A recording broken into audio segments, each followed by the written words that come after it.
Good evening and welcome to The Caring View. Do not check your calendars. It is not a Tuesday, it is a Wednesday, and it is our an extra episode, a special episode this week. Obviously, we went live last night with our episode all around reports, and keeping in with that theme, we're on a very report-focused sort of conversation tonight, Mark. But first, before we get started, don't forget to subscribe, hit that follow button, that like button, that bell button. There's so many buttons, hit them all. You'll never miss out on another episode. Follow us on our LinkedIn, our Twitter, and our Facebook. And don't forget to subscribe to our podcast, where episode 3 of our PIR, How to Complete the PIR podcast, launched today with Karen Ritson from the outstandingcarerating.co.uk. All through Christmas, we're providing our free resources via social media on our advent calendar, so don't forget to follow us on socials there. Good evening, Mark. How are you? Yes, good evening. Not too bad, thank you. You?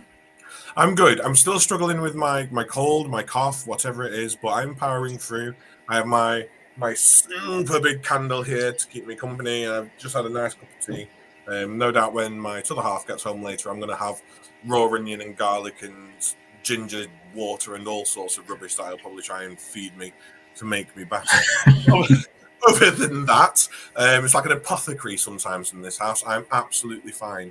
So tonight we have got the absolute pleasure to be joined by the National Institute for Health and Care Excellence. Not often that health gets forgotten about, but I always forget it when it comes to NICE. But they are the National Institute for Health and Care Excellence. And we're really wanting to just raise some awareness around NICE, what they do, why they do what they do, and what you need to know as providers. I was an ex-registered manager, and I used to have them subscribed up to so I could get all the alerts all the time, things that I needed to know. Mark, I presume you're the same. You've had experience with NICE in the past? I have, yes. And obviously they have some great newsletters and advice, and the CQC obviously quite often regularly link to them, so it's definitely worth knowing about NICE and subscribing to their newsletter if you don't, and we will share some information tonight on how you can do that. Yeah, tonight is a slightly different format for ourselves. Usually we are very free-flowing. There's no slides, no presentations, but there's a lot of information tonight. So there is going to be some slide presentation from Bridget, who's going to be pretty much hosting this evening for us. And we will make those slides available after the show. If you've got any questions, pop them into the comments. Chris and Bridget will be happy to answer them as we go along, and we're happy to pick them up towards the end as well. Any questions post-show, if you're watching this on catch-up, do feel free to email us or contact NICE directly, and if you're emailing us, we'll link you in and we'll try and get some answers for you. But without further ado, I'm going to introduce our guest tonight. So we have got Bridget Waugh and we have Chris Connell. Good evening, both. How are you? How are you, Bridget? Good evening. I'm very well, thank you. Just a bit cold, but otherwise fine, thank you. And how are you, Chris? I'm good. Good to be here. Thanks, Adam. Well, thank you for joining us. So if we just start with some introductions, Chris and Bridget, so you can say who you are so our listeners and our viewers get to see you. So we'll start with Bridget. Okay. Hi, everybody. My name's Bridget Waugh. I am not an employee of NICE. I am their social care advisor and I'm independent. But with me tonight is Chris Connell, who is an employee of NICE. He's an associate director at NICE. So he's going to put me right if I go wrong at any point. Thanks, Bridget. Yeah, and I'm looking forward to this. I'm looking forward to this interaction that we're going to have going tonight. We do already have people joining us from LinkedIn, which is going to be absolutely great. So if you do have your questions, you do have your comments, please do put them through and we will get to them. Chris, would you like to introduce yourself? Right, thanks, Adam. I'm Chris Connell. I am an employee for NICE. I'm associate director with NICE, and part of my job is to help people put NICE guidance into practice to encourage uptake and implementation. So Bridget's say independent. I'll be kind of running the slides, but if there's any questions, I'll be monitoring the comments and do my best to answer those. Brilliant. Thank you, Chris. And if anyone wants to do any research or anyone wants to find out any more, you can go to www.nice.org.co.uk and you can follow them on Twitter as well at NiceComms. And they've got a variety of social medias which you can link to from their website. So, Bridget, without waiting any longer, can we hand over to yourself? Yes, certainly. And if you could put some slides up for me. I will do that just now for you. Thank you very much. Okay, so this is about NICE guidelines and standards. It's particularly for people who aren't terribly familiar with it, to help them kind of find their way around. And obviously, Chris and I would be very happy to answer any questions that people have, maybe at the end. I'm going to talk for a little while, and I hope I'll hold your interest, but this is a kind of introduction to NICE guidelines. So on the next slide, the question is, why on earth are we here? So this is about an introduction. It's about, well, you can read it, the status, content and remit, how guidelines are developed, how it can help with quality improvement, and how you can get involved. And then in small print at the bottom is about me, because I was told that people would want to know a bit more about me, but I put it in very small print. So moving on quickly to the next slide. I'm just going to let you know there's no modesty here on the Caring View, Bridget. We are going to make these slides available. We will make a social care advocate and celebrity out of you. Don't you worry. Okay, that's fine.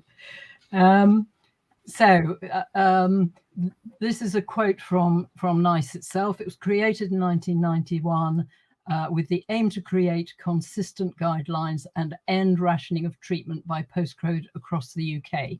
Now, you will immediately recognise that that is very clinically oriented. And of course, for the first years, NICE only dealt with clinical guidelines. It does now still predominantly deal with clinical guidelines, but there are a number of social care guidelines now, and a lot of them that are that cover both areas and indeed public health.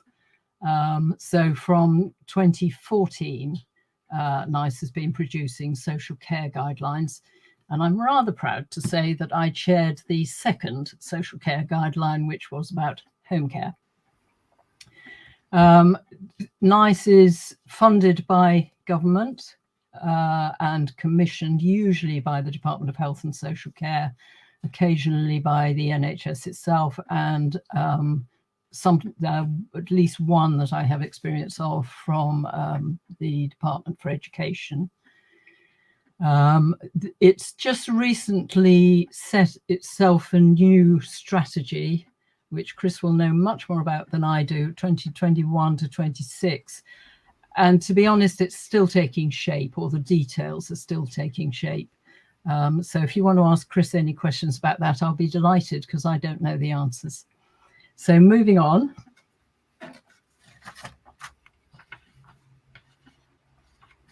And again, this is a quote from NICE. Its role is to improve outcomes for people using the NHS and other public health and social care services. And we do this by providing evidence-based guidance and advice for public health and social care practitioners, developing quality standards and performance metrics, and providing a range of information services for commissioners, practitioners, and managers. And there is the NICE website address, which will have all the information that you want on it. The social care guidelines cover, for example, I'll show you later on some of the topics, but it is the whole range of social care. So there are some for children, around children. There's a lot around learning disability, adult social care, mental health, self-harm, one in the making around harmful gambling, and so on. So it does cover the whole range. It's not simply about care for older people in care homes, which I think is sometimes a misconception. I think it's really important to point that out, Bridget, because so many people get so hung up on care being elderly care and forgetting that actually it's a massive spectrum of services. So I think it's great to hear that NICE cover all aspects of social care. Indeed. So moving on, why is NICE guidance different? There's masses of guidance out there, and NICE guidance is different because of its process of development, because of its emphasis on evidence. All their guidelines are evidence-based, the involvement of stakeholders throughout the process, the rigorous quality assurance processes, and the recognition by regulators and professional bodies. I sometimes describe this as there's a kind of hierarchy of guidance. So you start with the law, which you absolutely must comply with, statutory guidance, ditto. Then for a number of us, there are professional standards.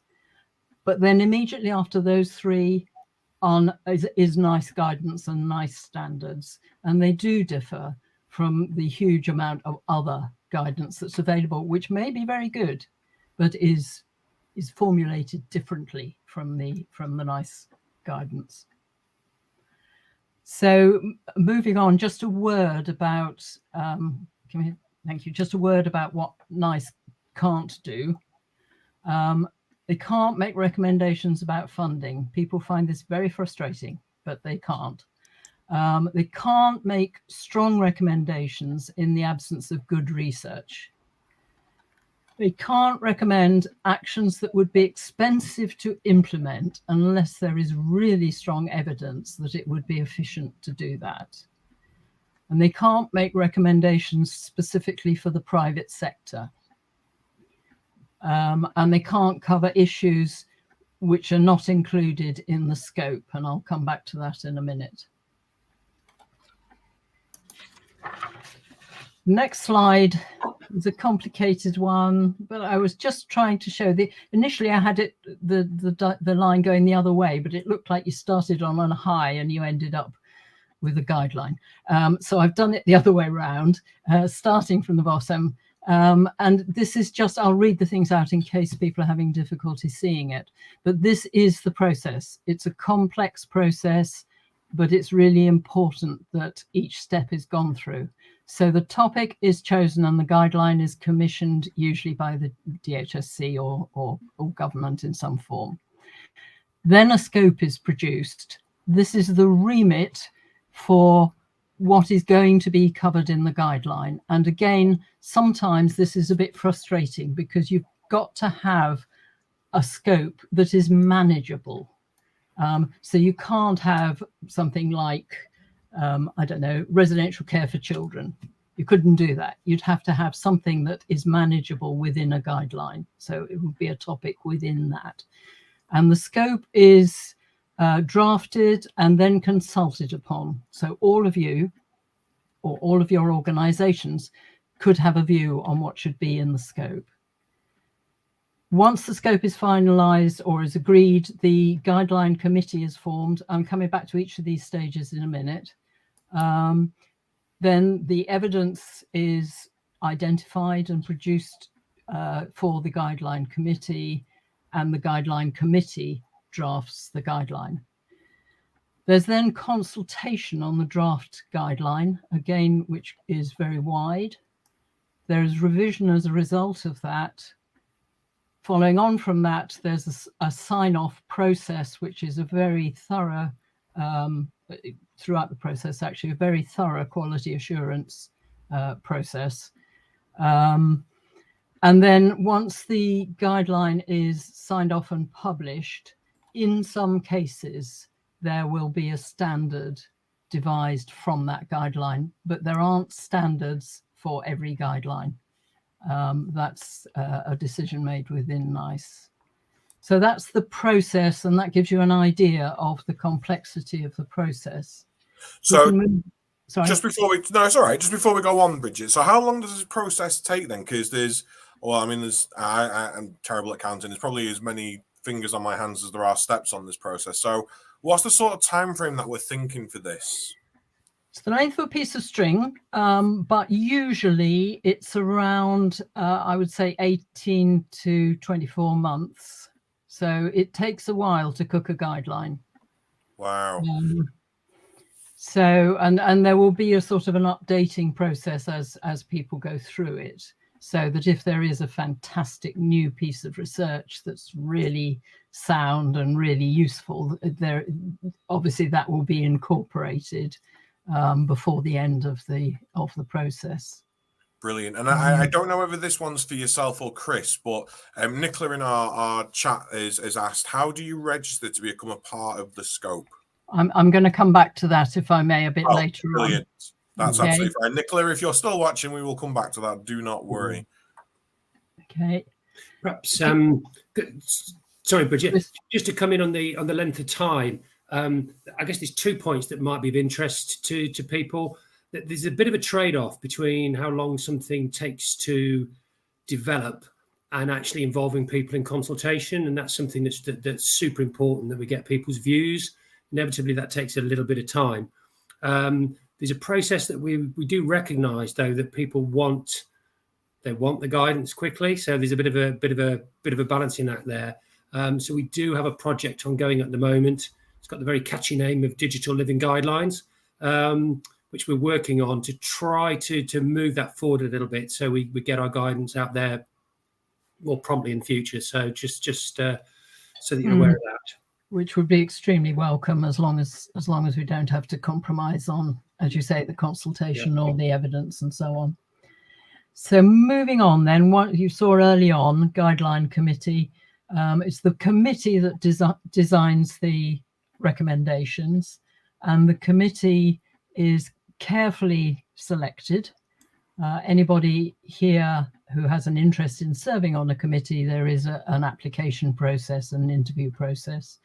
And the Guideline Committee in social care guidelines will always contain practitioners in the whole range of the topics that's in the scope. People with lived experience, there are always people with lived experience on the committees. A topic advisor, and sometimes 2 or 3 yes, I've known 3, but usually it's 1 topic advisor who will be an expert in the topic. And now the guidelines have independent chairs who are not necessarily, certainly aren't anymore experts in the topic, and may not have had much to do with the topic, but they have a very clear role as a chair of the committee. And all of that is supported by what's called the technical team, who are the people who find the research and report on the research and so on, and social care advisor, which at the moment is me. So moving on to the next bit, if you remember, I said the evidence is gathered and reported to the committee. One of the early tasks of the committee is to agree the questions. What is it they want answers to in order to devise this guideline? So it might be what works well in order to deliver whatever the topic is. Or it might be, what do families find acceptable by way of this interventions in this topic.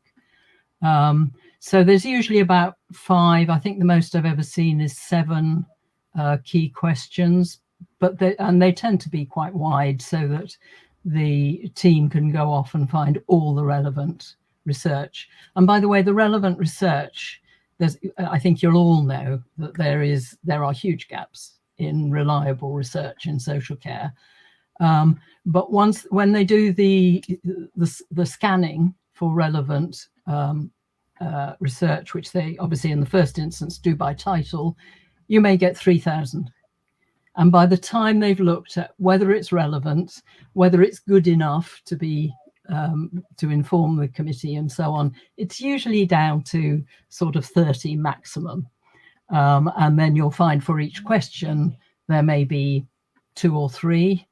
And it is not unknown for some questions to have no relevant research, in which case it depends on the committee's knowledge and experience if they want to make a recommendation in that area.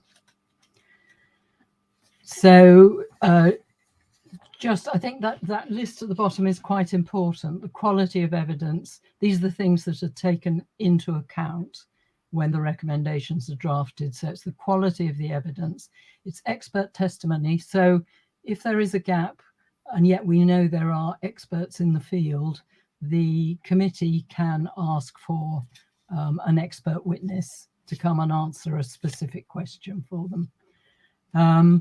The knowledge and experience of the committee, obviously, and the practicality and cost of the recommendations implementation. So moving on, the next two slides are about, just to give you an idea of the breadth of topics that there are published guidelines on. So I won't read through them, I'll just pause for a moment.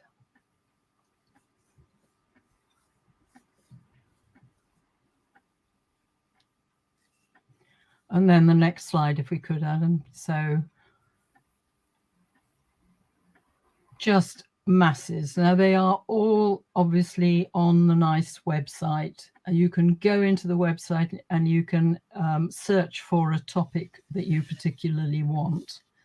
And actually their website is now, I think, pretty accessible. It's been improved recently. So you can go into that and it will flag up which of the guidelines are relevant to the topic you've put in. So moving on, how to find your way around a guideline. They all follow broadly the same structure. So whether you like things printed out or whether you access them on the website, they will be broadly in this order.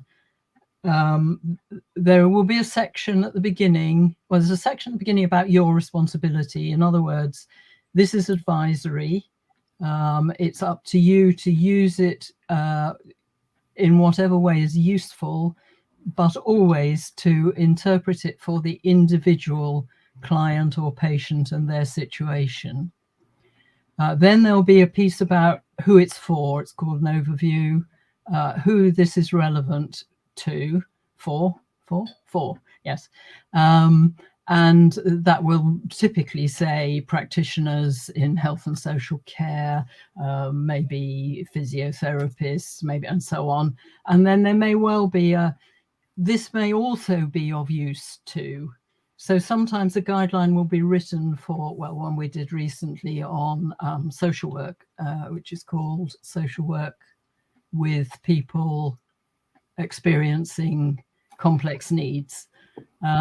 So that they'll say that's for social workers and for social work employers and for multidisciplinary teams and so on. But it says it might also be useful for, I don't know, advocates or so on. And it's always on the list of who it's for is the person drawing down care and the public. So then there's an index which lists very clearly the subject of the groupings of the recommendations. So that's really useful because that gives you a good idea of what's in there. Then there's the recommendations. I'll come back to them in a minute. There will be recommendations for research. There are always recommendations for research which are drawn from gaps that the committee couldn't find evidence for questions they wanted answers. And those recommendations do get pretty serious consideration by a range of research organizations. Against each recommendation, there will be a link to where they say why the committee made the recommendation and how the recommendations might affect practice. That's called the rationale and impact section. But if you see a recommendation that doesn't seem to be immediately obvious why it's being made, it's worth clicking through and looking at a summary of the committee's research, committee's discussions and so on. And then I'm never quite sure why this often comes at the end, but it's the context.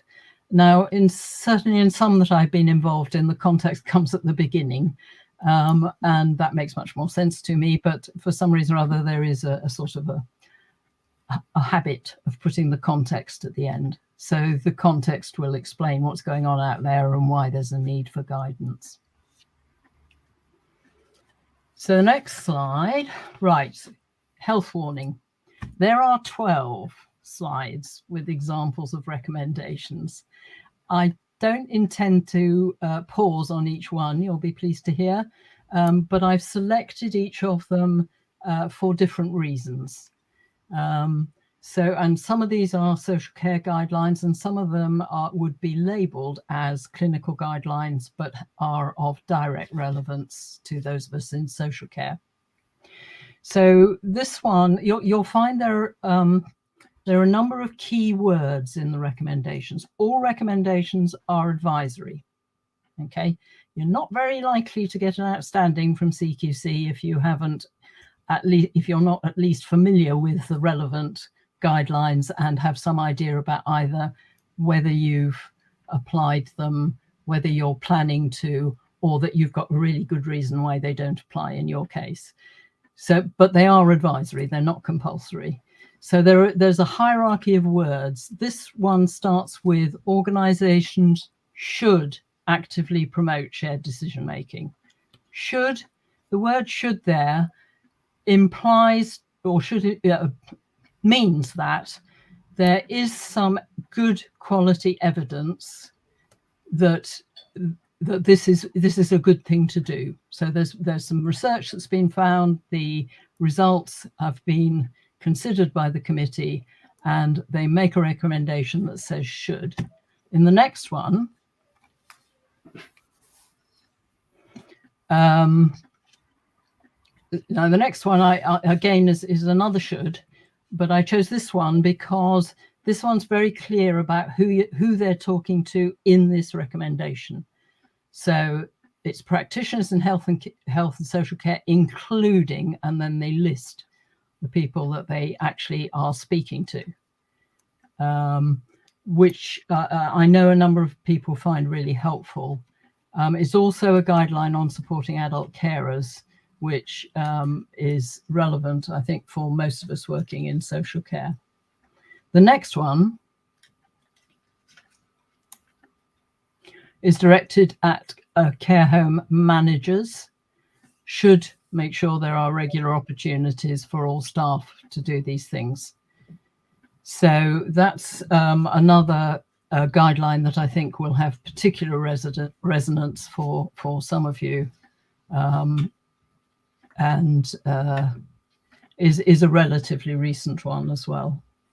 I suppose what might be a useful exercise for if you are a manager listening to this or watching this is, you know, making a list of the people you're supporting in your home, what you're registered under CQC with, the sort of treatments that people are having, and actually just spending a couple of hours going through the nice guidances and finding what matches your services, you know, and you can have a look at your shoulds and the ones that we're going to come up and have a look at shortly, and at least you've got them then to familiarize yourself with and take on board, haven't you? So it might be, I know time's very precious in social care, but it could be a good activity to even get your deputies and your seniors involved in, you know, share the knowledge within your team and your structures potentially.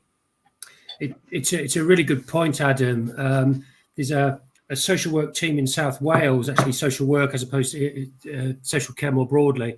They did just that. They did a retrospective look on a particular issue that had occurred, and looked at a couple of pieces of nice guidance and would that have informed the decisions that they took. And they found they did. And it's been, obviously that's an effort in time and investment to do, but having done that, they felt that was worth it. And they've started to incorporate, for example, self-neglect is an area of interest to them at the moment. And they've incorporated some of the relevant nice recommendations into their new policy. So yeah, really good suggestion. So sorry to interrupt you, Bridget. No, that's fine. The next one I chose because A, it's about children, so evidence that there are guidelines about children, but B, because it says must. So practitioners must stay up to date with all relevant legislation and statutory guidance. There are always debates about the must. You can only say must if it is a legal requirement or in statutory guidance, in other words, a legal requirement. And of course, there will always be people who say, well, if it's a legal requirement, why does it need to go into the guidance at all? Well, sadly, in some cases, it needs to go into the guidance because it may be a legal requirement, but the committee knows very clearly it is not happening everywhere. So you won't find a lot of musts because there is an assumption that you comply with the law and with statutory guidance. But there are occasions when it does get put in because the committee knows it's not happening. And can I just ask, what's Ofsted's sort of stance on NICE's guidances? Because we're so hung up on adult social care, we usually think Care Quality Commission, but obviously children comes down to Ofsted. So what's their sort of understanding and stance on your guidances? Chris can probably answer this. My experience is we did a guideline quite recently. Well, this guideline, nice snappy title, isn't it? But the important thing about this is that it's integrated service delivery and organisation across health, social care, and education. So Ofsted were certainly interested in this, and some people will know that the SEND guidance, the special educational need guidance, is being reviewed as we speak. It was being reviewed when this guideline was being designed. So there was a fair amount of discussion, not that they influenced the guideline in any way, but we didn't want to produce a guideline that was then going to conflict almost immediately with revisions to the SEND guidance. This will not. When the SEND guidance eventually comes out, you will find it's entirely aligned. The two are entirely aligned. So I don't think, Chris, that NICE gets many, if any, commissions from Ofsted or from the Department for Education, do they? We don't get commissions from Ofsted and wouldn't expect to. We have had commission from, I think, one commission from the Department for Education. I think it's fair to say to people that the link with CQC, with the health and social care, adult social care remit they've got is closer than the one we have at Ofsted at the moment. Yeah. And just quickly jumping in, talking about regulators, does NICE work closely with the regulators in the rest of the UK? So the Care Inspectorate in Wales and Scotland, and obviously the RQIA in Ireland. Do you want me to answer to pick that one up? Yes, please, Chris. Yes, we do. I'm a member of what's called the NICE field team. So we work across England, Wales and Northern Ireland. Arrangements for Scotland are a little bit different. And we do. So, for example, Care Inspectorate Wales and the Health Care Inspectorate Wales, their equivalent on the health side of things, we have kind of fairly regular meetings with them, actually. And we've done training webinars with them, and we have a memorandum of understanding. So, yes, we do have those links. And although I'm not directly involved, there's similar discussions with RQIA in links with RQIA in Northern Ireland as well. Thank you very much. The guidance is actually technically written for England, but Wales do adopt it. And Scotland and Northern Ireland can choose whether they do or not, can't they, Chris? Yeah, I don't want to kind of get too arcane in the kind of details of legislation and all that kind of thing, but all our guidance that we write applies in Wales kind of automatically. And we have a process that's in the works at the moment to make sure that the legislation is a little bit more closely aligned. And it's a bit more discretionary as far as social care is concerned in Northern Ireland.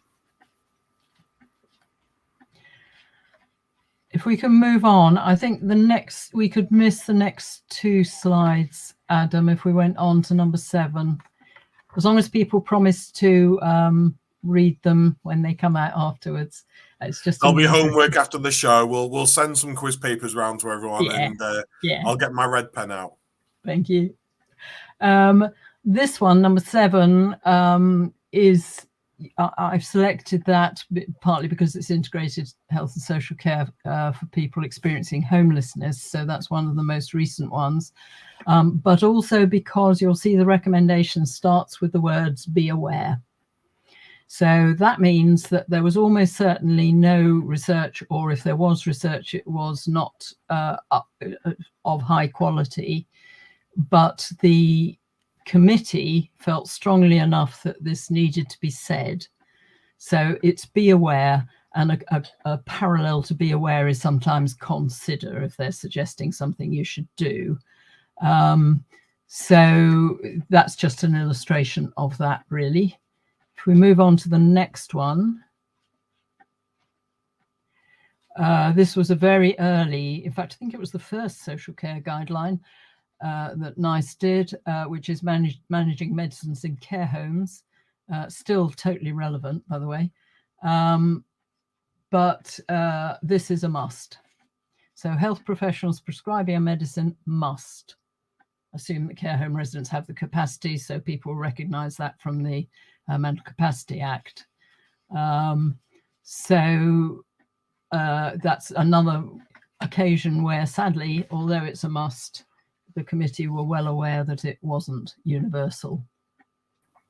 The next one is... Sorry, just on this managing medicines one then. So Yeah. like I will always remember different guidances coming through for various different things.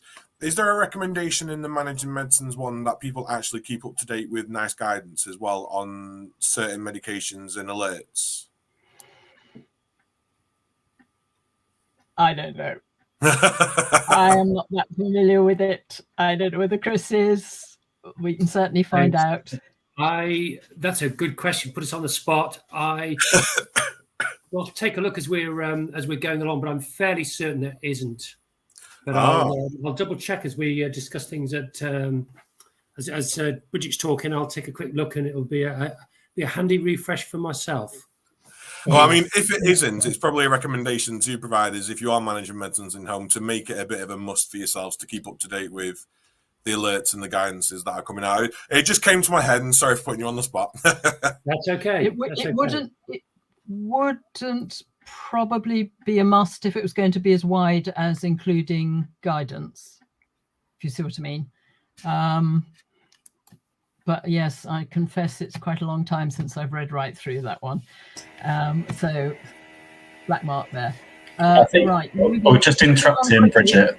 Oh, sorry. I was just going to say, I think for providers and registered managers listening, even if it's not a must, I think it's definitely a good recommendation. I think I was just looking on the CQC website, and they link to NICE and managing medications in community and care homes, in driving quality standards. So I can share that link in the chat, but I would definitely recommend to anybody staying up to date on the medication. Absolutely. Absolutely. Thank you. So if we move on, then the next one is just an example that some of the guidelines also cover criminal justice, not as a main topic, but for instance, the homelessness one also refers to the criminal justice system. Then number 10 is, because that applies to all of us, mental well-being in the workplace, and that's just a sample recommendation, which in two and a half lines actually gives us an enormous task: proactively promote mental well-being by ensuring that it's embedded in the overall business strategy of all organizational policies and practices. So some recommendations are broader than others. And finally, the 11th, the 11th example is the most recent one. This was published just last month. It was designed in a slightly different way, because I think the original thinking was, since advocacy is referred to in so many guidelines, all that was needed really was to pull together all the examples of recommendations in other guidelines, and there you had it. There was a guideline on advocacy. Once the committee got working, well, in fact, before that, the technical team looking into it, it was pretty clear that that was not going to be the case. So there was a huge gap, which was about how to do good advocacy, and also one that's, I guess, is particularly relevant for this audience, which is how to support good advocacy for the clients or patients that you're working with. So I would commend this to people. It's what it does, it draws on all the other nice recommendations around advocacy, but it adds a whole lot more as well. And it will always, and all of the guidelines will always cross-reference to other guidelines if the topic has already been covered elsewhere. And the topics that occur most frequently, in my experience, are communication. So every guideline committee wants to say something about how you communicate with your client. So rather than repeating it every time, it's very often a reference back to another guideline. Multidisciplinary teams and how multidisciplinary teams should work, again, has cropped up in a number of guidelines. So it's usually now referring back to another guideline. And advocacy, I guess, was the other one. I don't know, Chris, whether there are others that spring to mind immediately that occur in a number of the guidelines and therefore cross-reference. Nothing springs to mind. I think those three are kind of the key ones, aren't they? And the final example I'm determined to show, because it was my guideline committee, but it is, I must admit now, it is a little dated, but sadly, I have to say it is still entirely relevant. And this point particularly, which was about home care visits shorter than half an hour, should only be made in very clear circumstances. The people know each other, it's part of a wider package, and it allows enough time to do the task that's allocated for that short period. And incidentally, that is an area where a quality standard was also delivered, and it does specifically refer to this. So that is now a standard, which again, sadly, is not compulsory, but just has that extra bit of strength for people who are delivering home care. I'm not, despite the title of this presentation, I don't intend to go into quality standards in detail because they are a little bit different. I think, frankly, getting your head around guidelines is enough for one. But just so that you know, the quality standards are drawn up by another committee, a different committee altogether.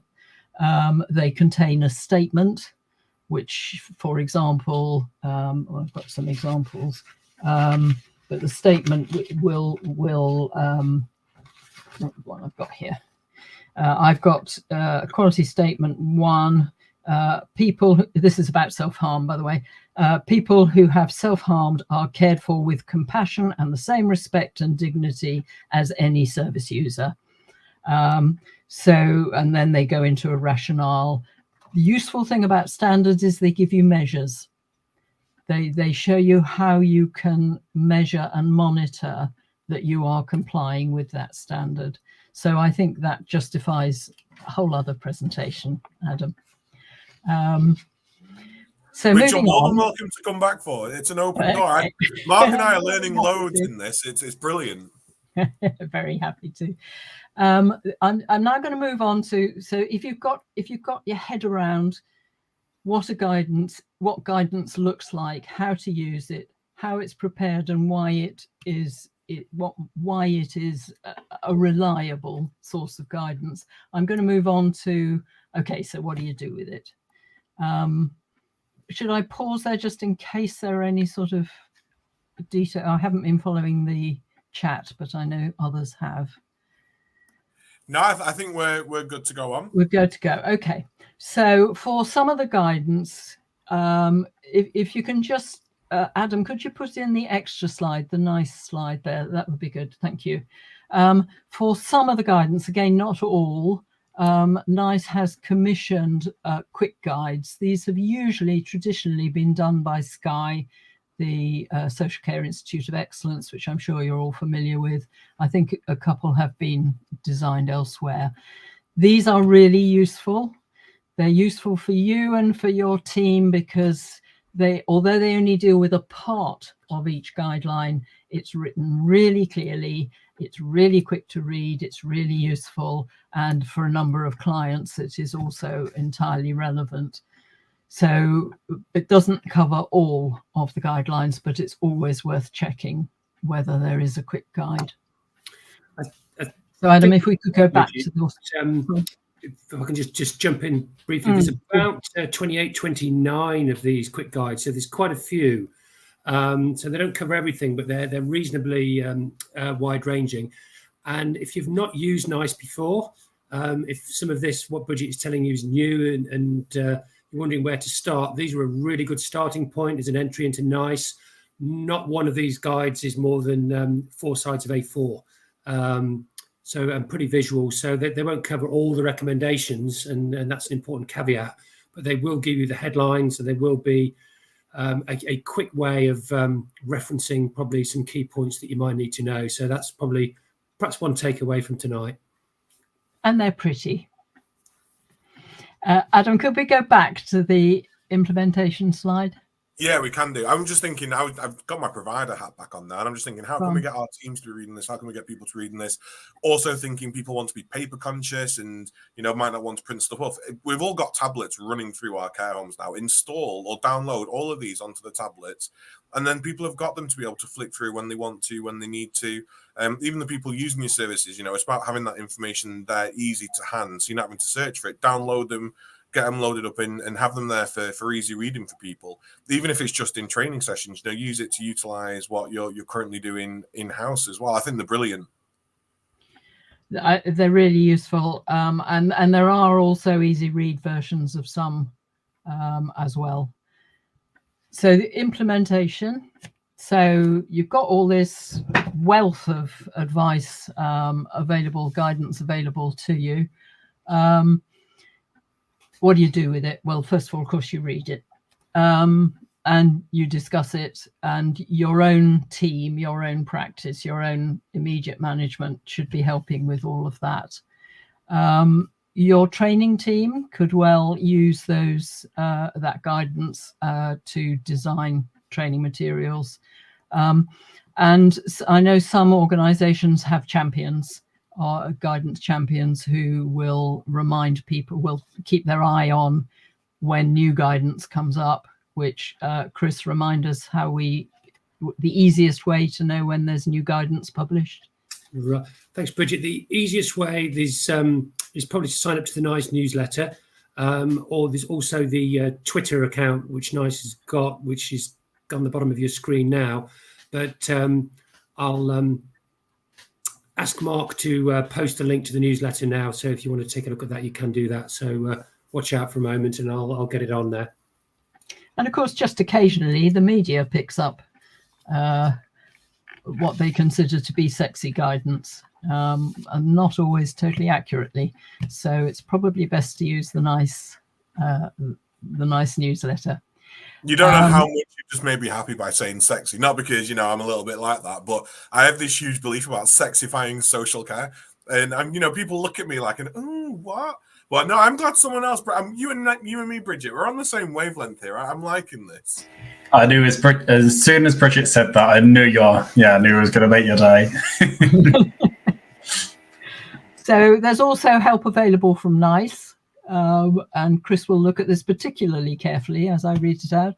I don't know whether they're still publishing the pathways, but the pathways were online, and they suggested the various bits of guidance for particular topics, and getting more and more distantly related. But it was really useful just to be able to go on there and say, right, I'm trying to solve this problem. Which guidance might well be relevant? I've got a feeling, Chris, they stopped doing that. That is true, Bridget. Unfortunately, we've stopped doing that, even though there was a kind of quite keen to carry on, but we're trying to put the money that we have into getting the new digital format out. So there's been a bit of a hiatus while we move from one system to try and get the new one out. So there's perhaps more to be seen in that area next year. And the quick guides we've talked about, toolkits, again, Chris, help. Yes, there's a couple of things here. I'll put the link to the quality service improvement template. That's a typical, a useful resource with a typical snappy, nice title to go with it.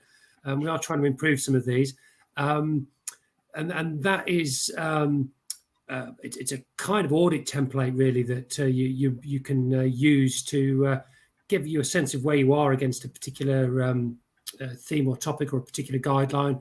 I'll put the link on there. And the one underneath is the implementation team, which is myself. I'm going to take a little bit of a risk here, and I'll put my email address on here shortly. And if people do want to know about NICE, whether it's a big issue or whether it's a small issue, whether it's commissioning policies or what did you mean by this recommendation, big or small, it doesn't matter. Do feel free to get in touch with us. I'm part of a small team, so I might hand you on to some of my colleagues. But and there's no cost for any of that, I should say. It's all free advice. If we can help you, we will do that. So a couple of links that I'll ask Mark to post shortly. I should have put your address on the last slide. My apologies. Well, I put the NICE address on. Okay. So that's in-house, the help that NICE can give. And then, of course, the professional umbrella bodies, Sky, Skills for Care, etc., should all be familiar with the guidance and should, for instance, as a registered social worker, I've looked quite carefully at, is there any risk that any of this guidance in any way conflicts with Social Work England's professional standards? Absolutely not. With any that I've been involved in, or any social workers have been involved in, of course, they've had the professional standards in mind as the guidance is being developed, and the same will apply for other regulated professions. And I know that Skills for Care, for example, watch the guidance very carefully and incorporate it into a lot of their training materials as well. And then finally, there's the likes of independent consultants and trainers and so on, who can be brought in to help with any of that. And then, because the person who asked the question thought I'd forgotten it, can we go on to the next slide, please? So how can you get involved? And it is really important to NICE that people are genuinely and actively involved and interested in what they're doing.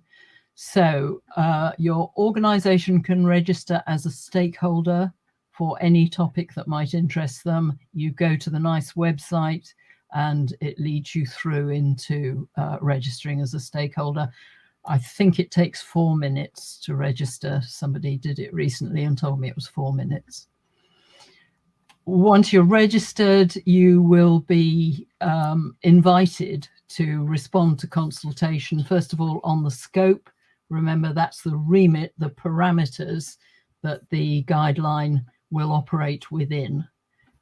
So the extent of the topic, that's really, really important, because if you don't get what you want in the scope, you're going to be disappointed at the end with what the guideline comes up with, because the parameters of the scope are really rigidly adhered to. And sometimes that's frustrating, but that's the way we get reliable and sensible guidelines at the end of it. Then when the guideline has been drafted, when the recommendations are drafted, again, there is consultation. If you're registered as a stakeholder, you will be asked to respond. I just want to say a bit about that, because you're shown the whole draft of the guideline and you're invited to respond both in general terms and specifically to each recommendation. There is a format, and I do understand, I know it's frustrating for some social care people to stick within a rigid format, but actually it's really important, because they sometimes get 500, 600, 700 responses, and they are obliged to, and they do, respond to every single comment. So if you respond to the consultation on the draft guideline, as long as you haven't asked for your response to be kept confidential, which, by the way, please don't, because it really is very rarely necessary, the final document will on the website be published with responses to the points that you made. So nothing goes ignored. Of course, not every comment is accepted, but if it's not accepted, there'll be some explanation about why it's not accepted. So it is well worth doing, although it is quite hard work. I've been on both sides of this one, and responding is quite hard work, but it's worth it. And I think every guideline I've been involved in, there have been tweaks to recommendations as a result of the consultation. Another way you can get involved, and this is an individual thing as opposed to an organizational thing, is to serve on a guideline committee.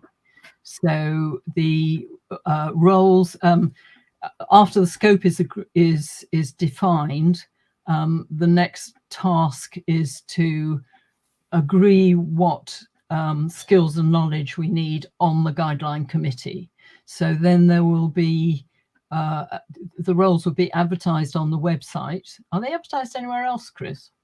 They yes, they're advertised on Twitter, and they're also advertised on the NICE newsletter as well.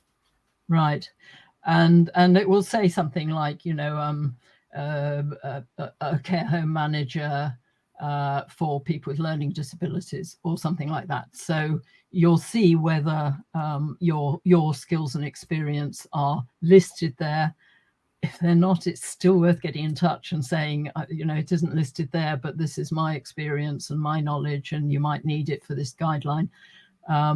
Because there's always a little bit of wriggle room at the end if we can't fill every single slot with good people, then sometimes there's a workaround. Bridget, I wondered if I could just add to that in terms of the time commitment, which is obviously people are really, really busy. But one of the kind of fallouts from COVID, if you will, is that most of this can be done virtually now. So you don't have to kind of a day out in, it would be a good thing, a day out in London or Manchester, I don't know. But you can do most of it virtually. And whilst NICE will kind of wring your brains out if you kind of do get involved and your knowledge, because we really value that, it is a bit of a two-way process. And when you speak to people afterwards, they say it's hard work, but they've got to speak to people they wouldn't have spoken to otherwise. So they've got access to new networks. And it can bring you back a little bit of perspective into your own care home or your own organisation that you might not have got otherwise. So you might get a longer-term benefit. So hopefully it's a win-win. And it doesn't look bad on your CV either. There is that. So yes, it's a at the moment a fairly long-term commitment, but it goes in stages. So the meetings tend to be at least half a day, if not a whole day, and most of them, as Chris says, now are online. I've certainly encouraged that there should be some face-to-face meetings at the beginning so that people actually get to know each other and have the opportunity to meet over the water fountain and get to know each other a bit. But the vast bulk of it will be done online. Fair amount of reading in between. And when it's in its active phase, the meetings are usually once a month, but it's only a part of that 18-month, 2-year period. And as Chris says, hopefully it will get shorter too. You can take a topic advisor role. You need to be demonstrably an expert in the topic in order to take the topic advisor role. You'd be a member of the committee, but you would be looked to for guidance where maybe the committee is divided in its opinion, and you also have that extra role at the beginning and the end in terms of drafting and so on. And my advice to you on all of this is to watch the website, and Chris has now added other areas that you can also watch for that. And that's it for now. I'm very happy to answer any questions, and Chris has also agreed to that. And sorry, Chris, I should have put you on there, but do you want to give your address now in case people want to make a note of it?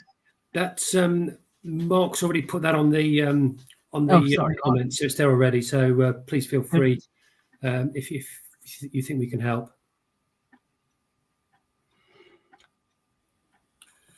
Well, I just want to say thank you both so much for joining us. I've learned a ton, and I know I'm no longer in a direct care providing role anymore. I'm not managing a service anymore. I myself am working for a learning institute supporting people with their development. But all of this has taught me so much that I can actually now guide the managers that I support to, and the members that I'm supporting. I think it's priceless knowledge, and I think everyone should be utilizing it. Mark, I'm presuming you're feeling the same.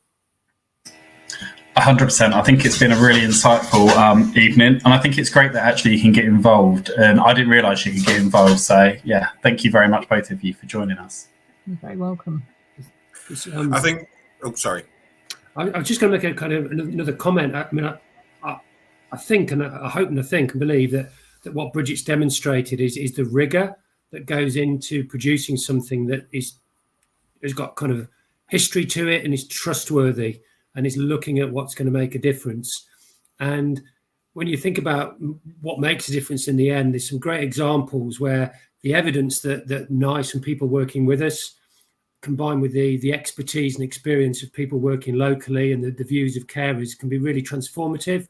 And we've got some great examples of what it's done, for example, hydration in care homes, domestic violence in South Wales, in both individual cases. And in London, for example, the local authorities there use NICE guidance and their commissioning framework that to try and drive up the quality and make them commission for quality as well, really, and in difficult circumstances. So it's that's what it's all about, and where things do fall short a little bit. And I was struck when Bridget's recommendation about the half hour and trying to get that as a minimum.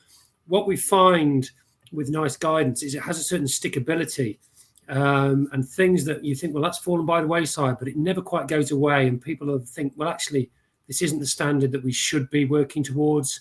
And hopefully at some point that comes back, and it has its moment and it drives things in the longer term, if not immediately. So again, we've got some great examples on the website. And if people want to know, see the NICE in action a bit more, do feel free to get in touch. And it really is. And I'm sorry for sneezing all night. It was a chest, and now my nose just won't stop. Luckily, I'm on mute. The website really is super easy now to navigate. All you need to do is go to the search function, type in something that actually matters to you, and just have a look for the results. And 9 times out of 10, the guidance is right there. I suppose the only thing I want to add for our viewers, because our viewers are managers, directors, proprietors, are a variety of different services. But there are also people who utilize care services, who are related to people who use services, who support people in a private capacity. Have a look at the guidance yourself. Because if you are thinking to yourself, actually, I'm watching this and my carer only stays 10 minutes when they come and see me, and none of that's been discussed with me. This helps educate yourself as well. And this helps you source and manage your own care to a standard that you deserve. These guidances are out there. And if you can go to your provider, actually, this is what NICE guidance says, so can we have a conversation about this?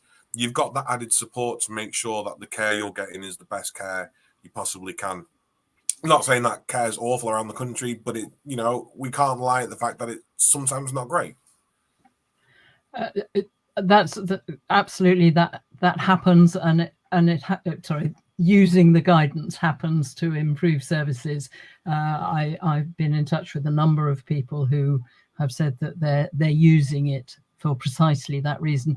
It's also useful for planning services, of course, because it helps to prioritize the areas that need to be developed. I'm on the board of a hospice, and they avidly look up all the new. In fact, every month there is an update of what guidance NICE has published and which recommendations within that guidance are relevant for that hospice, and they feed off it. They love it. I think it's worth noting as well for any providers, registered managers watching, is that if you're not aware of NICE or you're going to go and have a look at the standards and bits and pieces, is actually make sure you document that so that you've got that for the CQC. You know, anybody that's just listened to our PIR and you're listening to the podcast series, it's all about the impact it's had on the people you support. So actually make sure you embed those changes, you document those changes and link into, you know, the nice guidance and the website links. So yeah, help with your inspections. Yeah, it's a good point, Mark. Although the purpose of the guidance is to obviously improve people's experience, there's no doubt from a registration perspective, inspections perspective, it can help. Only last week we did a joint presentation to some care homes in the southwest with CQC. They were going through the registration process, and we were describing how the guidance can help get through that and get through the inspection process as well. So NICE is well known to CQC. Brilliant. And I just want to, you know, finish by saying a huge thank you once again for you both. And I'm just going to pull them back up again because I absolutely love these. I think these are fantastic. And Sky are friends of the Caring View. We know Sky quite well, and Sky have been on the show. So you never know, maybe in the future we can have a Nice Sky episode or a Sky Nice episode. I think Nice Sky goes better. And I think that would be quite good to get us all in the room and have a conversation. You never know, CQC may join us and we can have a conversation, the three of us. But honestly, huge thank you, Bridget, for that presentation. Really, really informative. We'll get the slides loaded up to our website. We'll have a separate page made just for this episode, so you can access the slides there. All the links given to us tonight will also include on that web page as well.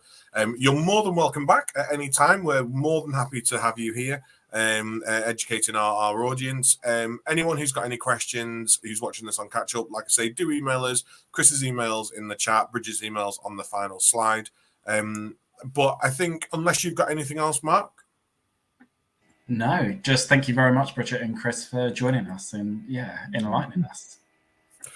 So if you want to join us next week, we are having our final episode of Series 2. It's just going to be a happy holidays sort of what we've learned this year, things that we've enjoyed. We've got a raft of guests joining us, many familiar faces who've been on the show before. And then we are taking a 3-week break, in which actually our podcast will still be going out live.